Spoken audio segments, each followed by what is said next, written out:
వీడియోని కంప్లీట్గా చూడండి. మొన్న మా ఇంటికి పుదీనా అయితే తీసుకొచ్చాము మింట్ చికెన్ బిర్యానీ చేయడానికి. ఆ మిగిలిపోయిన కార్డులన్నీ ఏం చేశానంటే ఒక బాటిల్లో అయితే పెట్టేశాను అనమాట. మొన్నటి వీడియోలో చెప్పాను కదా, మా ఇంటి ముందు గ్రౌండ్ అంతా ఖాళీగా చూడడంతో ఏంటంటే ఏదో ఒక మొక్కలు పెట్టాలనేది నాకు మనసు లాగేస్తుందని, అందుకని ఏదో ఒక మొక్కలు పెట్టాలని నేనైతే ట్రై చేస్తూనే ఉన్నాను. మరి ఎంతవరకు సక్సెస్ అవుతుందో లేదో తెలియదు కానీ అయితే మట్టి మొత్తం ఏంటంటే చుట్టూ అంతా తవ్వేశాను అనమాట. నా వల్ల ఎటువంటి పొరపాటు జరగకూడదని 1-10 సార్లు అన్ని ప్రికాషన్స్ తీసుకున్నాను అనమాట. ముందు రోజు మట్టిని బాగా తడిపేసుకొని ఆ నెక్స్ట్ డే బాగా తవ్వేసుకొని పుదీనా అయితే పెట్టాను. మొక్కలన్నీ పెట్టేసి వాటరింగ్ రోజు చేసేదాన్ని అనమాట. ఒక్కొక్కసారి ఎంత బాధ అనిపిస్తుంది అంటే మనం ఎంత కష్టపడుతున్నా ఫలితం ఎందుకు రావట్లేదని తెగ బాధేస్తుంది. ఎందుకు ఇలాగన్నానో మీకు వీడియో చివరిలో తెలుస్తుంది. అసలు నేను ఎక్కడ పొరపాటు చేశానో నాకైతే అర్థం కావట్లేదు. మీకు తెలిస్తే చెప్పండి.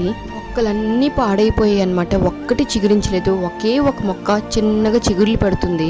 ఇట్లా రిలేటెడ్ వీడియోస్ కోసం ఒక చిన్న లైక్ ఇచ్చి సబ్స్క్రైబ్ చేసుకోండి అబ్బా, ప్లీజ్.